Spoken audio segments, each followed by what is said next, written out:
System, Hindu परंपरा, हिंदू समाज, इस देश की संस्कृति, देश की विरासत, इसको नीचा दिखाना, उसे गाली देना, उसे अपमानित करना, हिंदुओं का मजाक उड़ाना, इसे फैश बना दिया है और उसको संरक्षण देने का काम अपने राजनीतिक स्वार्थ के लिए ऐसे तत्व कर रहे हैं। आदरणीय सभापति,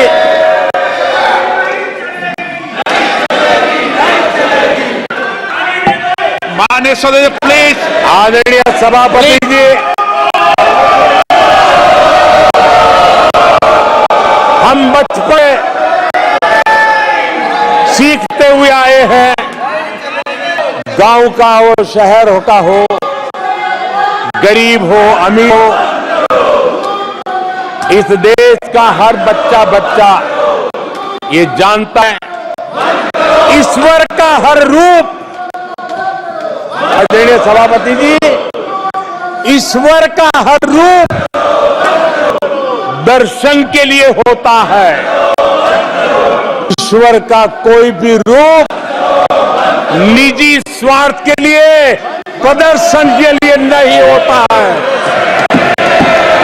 जिन्हें दर्शन होते हैं उसके प्रदर्शन नहीं होते हैं। आदरणीय सभापति जी, हमारे देवी देवताओं का अपमान 140 करोड़ देशवासियों के दिलों को गहरी चोट पहुंचा रहा है।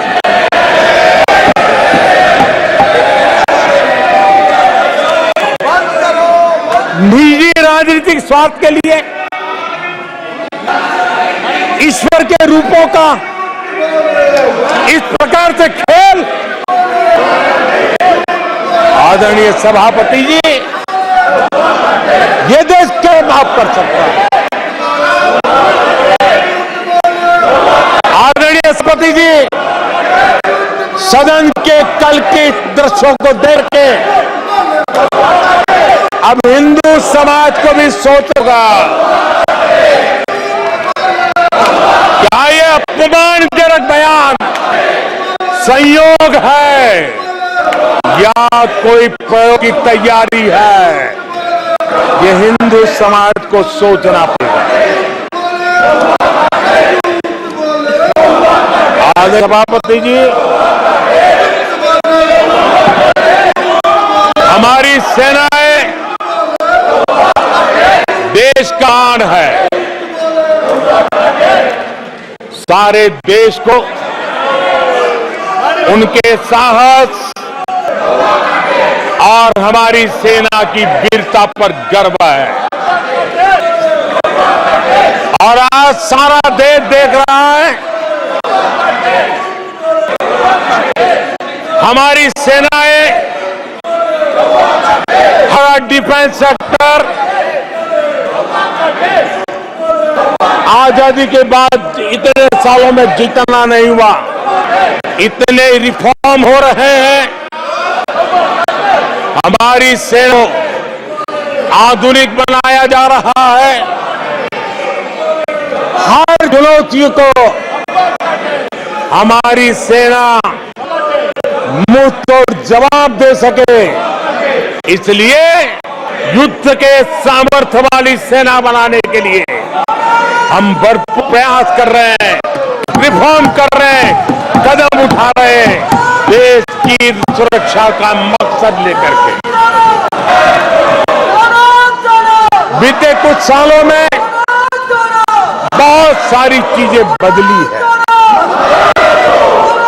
सीडीएस का पद बनने के बाद इंटीग्रेशन और सशक्त हुआ है।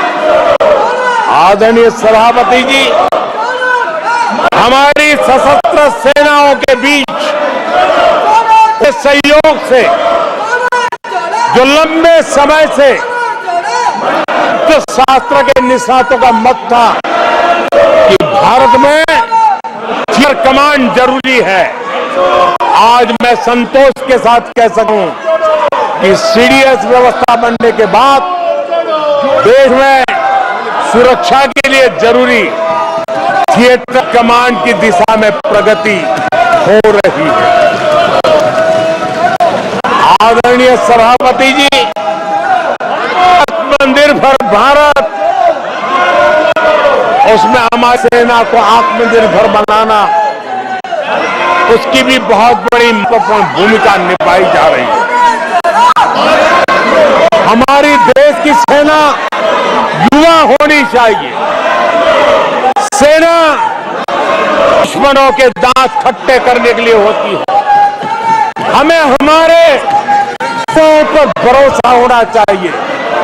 सेना में युवाओं की ताकत आनी चाहिए और इसलिए हम लगातार युद्ध योग्य सेना बनाने के लिए रिफॉर्म कर रहे हैं। समय पर रिफॉर्म करने के कारण हमारी सेना का बहुत नुकसान हुआ है, लेकिन ये सार्वजनिक बातें कहने योग्य नहीं होने के कारण मैं मेरे मुंह को ताला लगा करके बैठा हूं। आदरणीय सभापति जी, देश की सुरक्षा एक गंभीर मसला होता है। आदरणीय सभापति जी, ऐसे रिफॉर्म्स का उद्देश्य किसी भी परिस्थिति में, अब युद्ध के रूप बदल रहे हैं, संसाधन बदल रहे हैं, शस्त्र बदल रहे हैं, टेक्निक बदल रही है। ऐसे में हमें हमारी सेनाओं को उसी चुनौतियों के अनुरूप तैयार करना, ये बहुत बड़ी जिम्मेवारी होती है, जिसको निभाने के लिए गालियां खा करके भी, झूठे आरोप सह करके भी, मुंह पर ताला लगा करके हम काम कर रहे हैं। ऐसे समय इसकी सेना को आधुनिक बनाना, सशक्त बनाने के ऐसे समय कांग्रेस क्या कर रही है? ये झूठ फैला रहे हैं। डिफेंस रिफॉर्म्स के प्रयासों को कमजोर करने का प्रयास कर रहे हैं। आदरणीय सभापति जी, दरअसल कांग्रेस के लोग कभी भी भारतीय सेनाओं को ताकतवर होते नहीं देख सकते। आदरणीय सभापति जी, कौन नहीं जानता कि नेहरू जी के समय इसकी सेनाएं कितनी कमजोर होती थी। हमारी सेनाओं में कांग्रेस ने जो लाखों करोड़ों के घोटाले किए, वही तरीका था जिस तरीके से देश की सेना को कमजोर किया है। ये देश की सेनाओं को कम किया।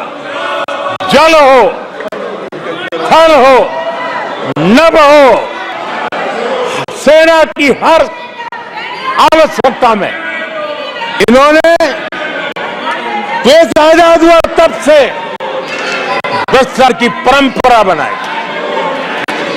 जीप घोटाला हो, पनडुब्बी घोटाला हो,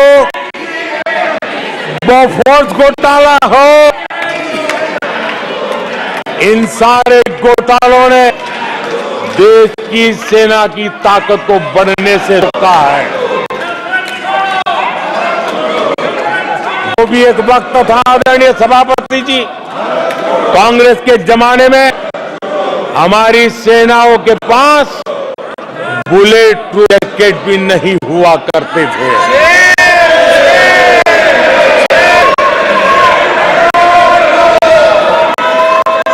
सत्ता में रहे हुए देश की सेना को तो बर्बाद किया ही किया, उसको कमजोर किया ही किया, लेकिन ये कारनामे विपक्ष में जाने के बाद भी चलते रहे।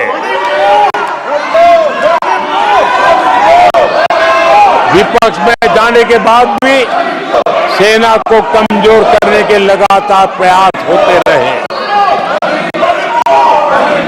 जब ये कांग्रेस सरकार में थे तो फाइटर जेट नहीं लिए, और जब हमने कोशिश की तो कांग्रेस हर तरह की इस पर उतर आई। फाइटर जेट एयरफोर्स तक